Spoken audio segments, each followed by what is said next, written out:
50% growth को भी करते करते ना एकदम पसीने छूट जाते हैं, right?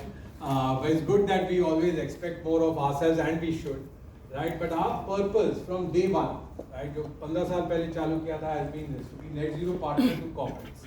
So the question we ask ourselves is, what products or solutions do these corporate clients need to become net zero? So there are many things we are doing. So for instance, 2-3 years ago, we formed a carbon business unit, which is still nascent, but it's making a lot of strategic investments which we hope to grow. So for instance, we have cook stove solutions in rural Maharashtra, in places like Gadchiroli and Yavatmal, right, where we are distributing low emission cook stoves to women in rural India, and we are highly subsidizing it, and it helps lower the जो भाप निकलती है ना, धुआं निकलता है from that cooking, it helps lower that, which also by the way reduces the carbon footprint. That dark fumes that you see in a rural cook stove is actually carbon coming out, and we monetize those carbon credits earned in that way. So it's both social good as well as a return on investment for us. That's just one example, but many other such carbon solutions that we have. We do also have rooftop solar. We also have carbon credit trading. So we do a lot of trading of international renewable energy certificates in India. So various different types of products and services to meet corporate net zero requirements. And as I always say, it's a huge market. 3 lakh crore ka market है, 7% is the penetration. बहुत growth बाकी है. Namaskar sir, this is Sujata here from News Plus News. So you were talking about 58% growth. That is very massive mammoth. Sujata, can you use the mic? I can hear you well, but for everyone. So this is Sujata here from News Plus News. So when I was hearing about the presentation, it is very exciting because this is a massive mammoth growth. So my question is exactly opposite what he is asking. Like, how do you meet the demands? Is it going to do like R&D department or what exactly? How you are meeting those demands? Massive mammoth demands from the people. 58% growth. So it is a lot of work. Yes. There is no doubt, and it's not tricky because there is in this business, and we have a lot of VR here. I will not be able to explain to you how difficult it is to put up these solar and wind power plants, but what we have done with the help of virtual reality through our customer Meta's products, we will give you a sense of what it is to build a wind turbine, what it is to build and operate solar power plants and so on. So it's not easy, but anything, if it was very easy, everyone would be doing it. Right? So it is not easy. And there is a lot of effort which goes into putting up and operating well these wind and solar power plants. But rather than me trying to talk to you about the difficulty, I would invite you, after we are done with this Q&A, to just spend 2 minutes. We have 5-6 VR sets. It will give you a good sense of the operational challenges of our business. Thank you, Sujata. Sir, what is the right financial metrics that you look at with high growth and high capital intensive business that you have? Thanks. Yeah, the clicker's not working. All right, so thank you.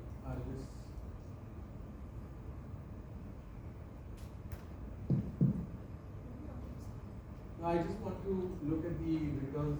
I don't know where it's going. Can you just show the gross block to EBITDA and that kind of stuff? Yeah, thank you. So, look, in any business growth, we talked about left-hand side of the page, but very important on the right-hand side of the page, we have capital efficiency, which is gross block to EBITDA, which is 5.8 times for us versus 7.5 times for the industry. The other is unit economics. As you wanted more metrics, we'll just go to that page, which is here.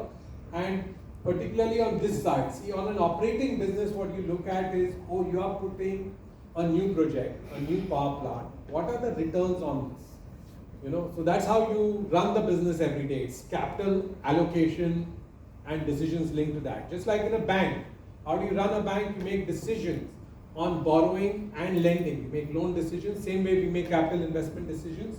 But equity payback is a very, very important metric there. So 2.5 years is the equity payback for CleanMax. In a business with 23-year average power purchase agreement, And this added together over the whole business and good operating leads to a high cash ROE of about 18% for the full business. So that is another important metric we do look at. So to summarize, growth is an important metric. Returns on full capital stack, which is gross block to EBITDA, is an important metric. Unit economics of equity payback, because we are all equity investors, is an important metric. And overall, cash ROE is again another important metric. Thank you. So this is Sachin from Global Prime News. Hi Sachin. So CleanMax is clearly a market leader in the CNI renewable energy. I'd like to understand what are the key factors that will ensure to retain and strengthen the leadership position in over the next 5 years. So we feel that it's taken us 15 years to get a position where we have over 550 customers. And what we're delighted about is in the last 3 years, all the growth we've had, 80% of that has been with the same set of customers. So in my view, we don't have to try to do something new. Right? We are running a great race. We have the best customers. We have to keep executing very well. And in any business, if the growth rate exceeds 50%, the execution challenges are just tremendous. We have to retain and maintain an exceptional people and culture that we have worked hard for 15 years to create. So it's a lot of how will we continue to execute on a very high level as we have done in the past. How do we continue doing that in the future? I don't think it's something new and strategic. Do you also certify net zero emissions? Sorry, just 1 second. He's got a follow-on. Sorry. Sir, do you also certify net zero emissions? No, for we your do not supply? do certifications. Thank you. Sir. Yeah, hi. Swaraj from Money Control. Hi. Can you hear me? Yeah, I can. Okay, sure. Wanted to ask, how should investors look at your co-promoter, which is Brookfield, because they have ownership and big investments in a lot of other renewable companies that are into similar lines of business as CleanMax. So whether it's Avada, which is also into CNI, as well as IPP, as well as Deep Green, and they also have other platforms like Evren. So how do you ensure, along with Brookfield, what are the guardrails that you have that there is no cannibalization when it comes to business, or Brookfield has any influence where it can kind of decide which big projects go to which of their other investments and platforms. So how do you safeguard CleanMax's independence? I mean, you have Brookfield. I think it's an exceptionally good question and a very fair question. And I'll draw your attention to the number here, which is post-IPO, Brookfield has a 21% stake. Right? This is the number. And therefore, look, it is and I as a promoter, and I founded the business 15 years ago, I as a promoter have a 28% stake. And no doubt, you would expect, like in any financial investor situation, Brookfield should seek to sell its stake at some point in the future. I cannot imagine that they'd be here forever. So they are very entitled, like any other shareholder, to sell their shares for a profit at a future point in time. So there is, because of this, the fact is, me as a founder and chairman and managing director have a 28% stake. Brookfield has 21% stake and declining selling over a period of time. That said, I have had a great experience and working relationship with Brookfield. They are the world's largest investor in renewable energy, and there is a lot of, therefore, global learnings or benefits. So, for instance, we as CleanMax are thinking about, how do we adopt battery technologies? Right? A simple thing, all renewable energy companies are thinking about that, but Brookfield will have a lot of global experience. They will have a lot of global thought leaders in this space, ki kya karna chahiye, kaise karna chahiye, which is knowledge we can draw upon to our benefit.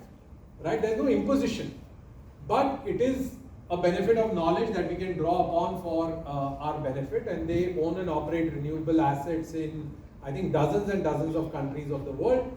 And the reality is, as you can see here, and the others column here, 5% includes 3-4% belonging to CleanMax employees. Over 260 managers at CleanMax have equity in the company. So not just me, but also all those managers are working to ensure that we are doing well for our ownership and our shareholders. So our alignment of interest with shareholders is pakka 100%. Jen. Hello. Amit here. Hi, Amit. Amit Moile from Hindu Business Line. Sir, two things. First of all, you have to pare down the IPO at some point of time. So, and how do you think it's going to sail through? Because overall, the market appetite for solar has gone down. If you see how the markets have been behaving, Vikram Solar, a lot of the other stocks have really been seeing a lot amount of discounting. So that's one. Overall, the cost of solar panels has crashed. So how is that factoring into? And third question would be on the T&D. So there's more supply in the market for solar, but the distribution and transmission has not kept pace. So broadly, these are the three questions. So thank you for your questions, and some questions related to market. I have the benefit of having a lot of investment banks managing our IPO. I will allow them to answer. I've been well trained to not answer those questions. But some questions pertaining to our industry I would like to answer. First thing is that we are offering a combination of wind and solar. 70% of our power capacity is solar, 30% is wind, and corporate customers need that mix, that blend of wind and solar to adopt a greater share of renewables. Right? Second fact is that as of October 25, 100% of Clean Max generating assets and revenues are from plants connected to the state transmission utilities. A lot of the things you rightly mentioned about transmission and distribution infrastructure related challenges are delays and curtailment in central transmission utility or power grid lines connected to large projects serving utilities. Right? We are not connected to those large projects serving utilities. As of October 25, 100% of our revenue is connected to state transmission utilities. Why? Because as you remember, अगर आपको consume करना है, जैसे इस hotel को consume करना है, तो RE power has to come from Nagpur or Sholapur, not from Gujarat or Karnataka. That's why we connect to the state transmission utilities, right? And in those state transmission utilities, sir, 99.3% is the uptime and the flow through of power. So that's very, very high, right? So transmission bottlenecks does not affect our kind of business. That's one thing I wanted to explain and clarify. Second is, we are not a solar module manufacturer, right? The difference between us and say a module manufacturer, and I'll name a lot of our friends like Vikram Solar, MP Solar, Wari, Premier, and so on. The difference between these two is the same difference as between BHEL and NTPC, right? BHEL makes equipment and NTPC makes power and sells it under long-term contracts. We do not make equipment, we are not BHEL. We are like an NTPC, we own our energy assets, we have long-term 23-year power purchase agreement, and that's what we sell.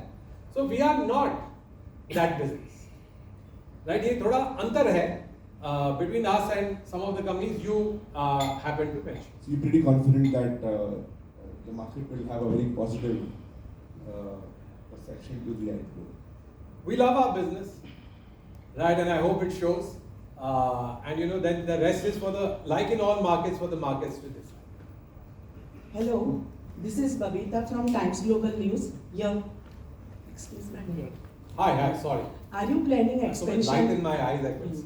Are you planning expansion beyond India? If yes, which markets? So actually, since 2016-17, we have been abroad. We started with the UAE in Dubai. That's the start of our international journey.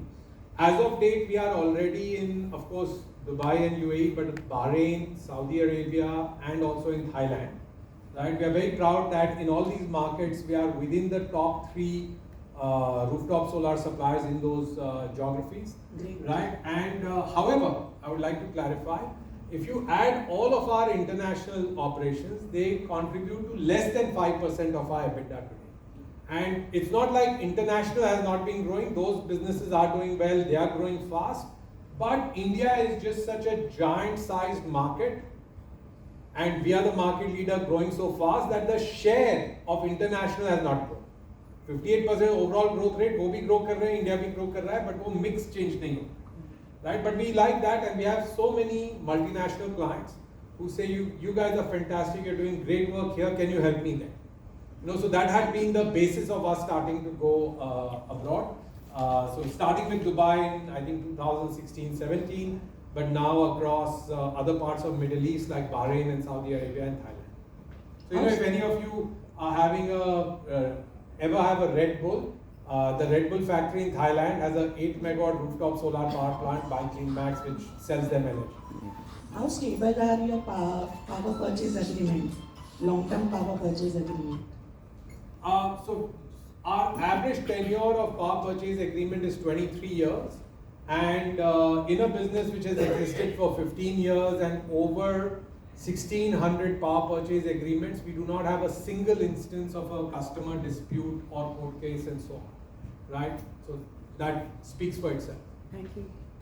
Hi, Sonia here. How do you see the future of the grids, centralized or many How do you see future of grids? I think if you look at energy markets all over the world, when you start creating consumer choice, what the government of India has tried to do, like in any other markets, you say, look, consumer choice and competition is a force for good. Right? It's not about clean energy. You're saying how a nation thinks about its energy architecture. Consumer choice and competition is a force for good. True for every industry, true for this industry as well. Therefore, what are like the power distribution companies are network carriers. It is a natural monopoly. You obviously will not lay lines multiple times. And the natural monopoly operator should be rewarded, right, justly with a fair return on equity. That is what the law says, and that's what they make. But just because it's a natural monopoly does not mean the consumer does not have or should not have a choice, right? So the way the grids I see moving is in the direction of greater consumer choice, which has already started. Therefore, you see greater penetration. It used to be, if you remember, 4% of corporate power in India was commercial industrial. It's risen to 7.5% by FY23 and slated to continue rising fast. So I think greater consumer choice is a way to go, and definitely greater improving share of green energy as the consumers vote with their feet for a cheaper, greener solution.